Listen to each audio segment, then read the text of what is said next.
As you can see, I am sitting on the chair about to perform a sit to stand. In relation to my position, my hip is positioned at a 90-degree angle. When I'm about to begin standing up, my torso will then lean anteriorly, which will increase my hip flexion angle to about 120 degrees roughly. Also, my pelvis, or my ASIS, is performing an anterior pelvic tilt. As soon as my glutes leave the seat, the force from my hips is transferred then to my legs in order to generate force for me to stand up. Once I am halfway up, my hips are extended by way of the gluteus maximus, which is the prime mover of this sit to stand. Anatomy of the hip joint.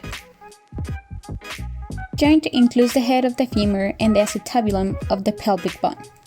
The hip joint is a diarthrotic joint, as it is free to move around. It is also a ball and socket synovial joint.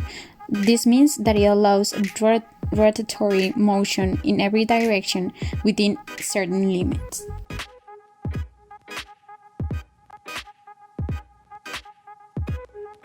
Now we're going to show you an exercise that will assist with the rehabilitation of the functional movement of the hip after the hip replacement.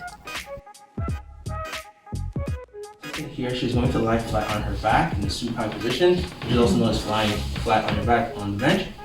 Alright, so how she's going to start is by flexing her knee, both knees up straight to the sky, feet flat, feet spaced out, shoulder width apart. Now from her pelvis or her hip, she's going to raise it straight to the sky. Now she's going to squeeze her gluteus maximus for a total of 5 seconds. So 1 Mississippi, 2 Mississippi, 3 Mississippi, 4, and then 5, and then back down onto the bench. That would count as 1 rep. You have to do this exercise, you have to complete it 8 to 12 reps, around 3 sets, and then in between each set is 2 to 3 minutes break. So lastly, as a way to progress this glute bridge or hip thrust exercise, a way to do that would be add a weighted object. Alright, so after you do this, we'll be placing this dumbbell or whatever object that you may have onto your pelvis or hip. I'll hold this here.